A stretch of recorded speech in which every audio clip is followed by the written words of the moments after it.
Hi, Jeff Ludy, the window expert. In this video, I'm going to talk to you about should I repair or should I replace my windows? Now, I happen to be standing in my own personal home where you can see that I have beautiful windows behind me. And these are, by the way, are Pella windows. They're from 2005. Now you say, Jeff, I've heard you talk about windows and you never mention a lot about Pella. Well, I do like Pella, and it is probably the most recognized window brand in the world, certainly in the country. Anderson's up there, Marvin's up there. These are like big brands you've probably heard of.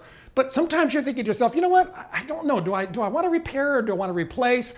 And you know, I called a window company out, and one window company was $100,000. Another window company was $10,000.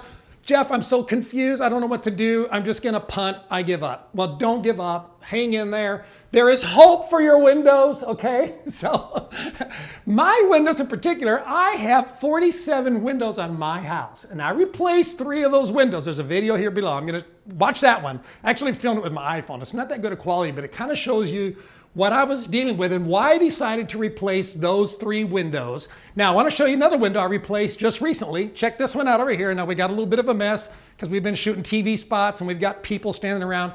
But look at this window. This is beautiful. This is the Infinity from Marvin window. It is made out of a composite, also known as fiberglass.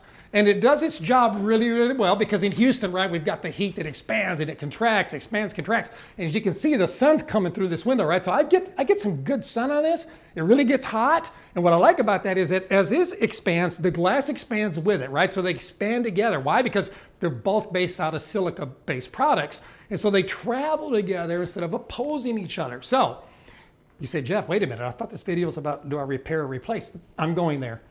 That window I repaired twice before I replaced it. And you say, Jeff, why? Were you broke? You couldn't afford new windows? No, I know a guy that knows a guy, right?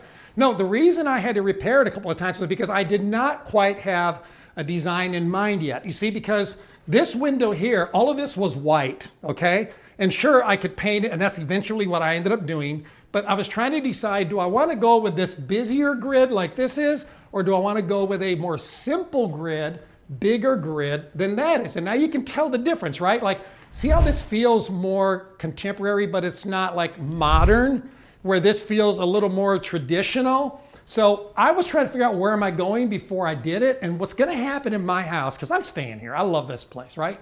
Is I'm going to change this out and make this bigger grids so that it feels more like that than it feels like this. And so until I was ready to do that, I kept repairing that. Now, what did it cost me to repair it? It cost me about $300, $400 because by the time we filled it up with putty, by the time we sanded it, then we came back the next day and then we painted it, etc.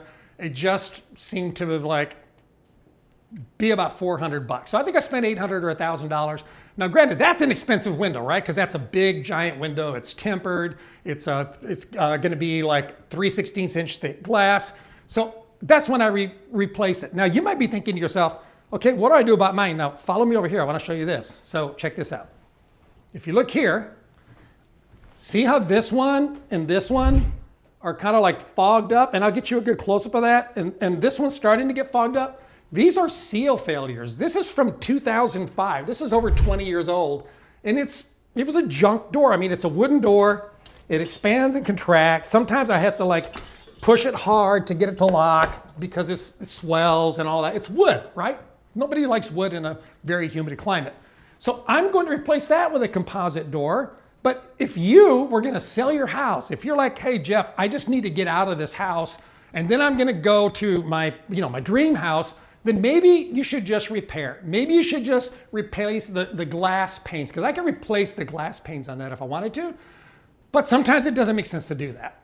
And so since I'm gonna stay here, I know that it's gonna take me about 5 to 7 years for me to feel like I'm going to recoup my investment. Because I'm going to get that resale, but guess what? I'm gonna get to enjoy my house while I live in it. I'm gonna tell you a quick story and then I'll let you go. So in 1982, I'd been married maybe 6 months or so, and my father-in-law, who was a German immigrant, like literally came over on the boat. He was one of those guys that, he'd been for 35 years. He worked at Dow Chemical in Midland, Michigan. He was a maintenance foreman. Like all he did was fix stuff, right? And I was kind of like, you are when you're just a kid, right? A little lazy. Anyway, he came and he was riding in my car with me one time, and the air conditioner wasn't working. And he said, hey, what's up with your air conditioner? I said, oh yeah, I think it's leaking, it's whatever. And I said, but I'm gonna sell this car soon, and when I get ready to sell it, I'll fix the air conditioner. And he said, why would you wait till you're gonna sell it to fix the air conditioner? Why don't you fix it so that you can enjoy the air conditioner while you own the car, and then you can sell it with an air conditioner that works? And I scratched my head and I thought, that makes a lot of sense. So depends on what you're doing. If you're just gonna flip this house and get out of here, then just fix what you need to fix and get out. But if this is something that, hey, I know I'm gonna have to fix it eventually, but I'm gonna live here 2 years, 3 years, 4 years, why don't you just replace it and do it right? So like at the Window Experts, where I'm at, like we'll install one window for you. If you just want one window, we'll do one window. Now, we have like a minimum charge for delivery, installation, and all of that. It might make more sense to buy 4 or 5 windows because that's where the sweet spot is. But if you just need one window replaced, replace it. Why live another day uncomfortable in your own home? Why live another year where you're just paying light bills through the roof? They only keep going up. AI is making the price of electricity go up. You should know. In fact, ask AI, hey, is the price of electricity going to go up because of you? The answer is yes. So do something about it. Save some money. Fix up your house. This is where you live. I tell you what, most of the viewers on the YouTube channel are men. And gentlemen, if you want to do something real sweet for your wife this year, buy her some new windows. She's going to love you for it. So, hey, if you're looking for great windows and you live in the Texas market, I can help you. If you live outside of this market, I have a big, long, beautiful list of great window companies all over the country that do things the way we do things, and you can find someone near you by going to jeffslist.com. All right, thanks for watching. Don't forget to like. If you like it, then this algorithm helps other people see this video as well. Don't forget to subscribe because I have beautiful new content every week. Take care.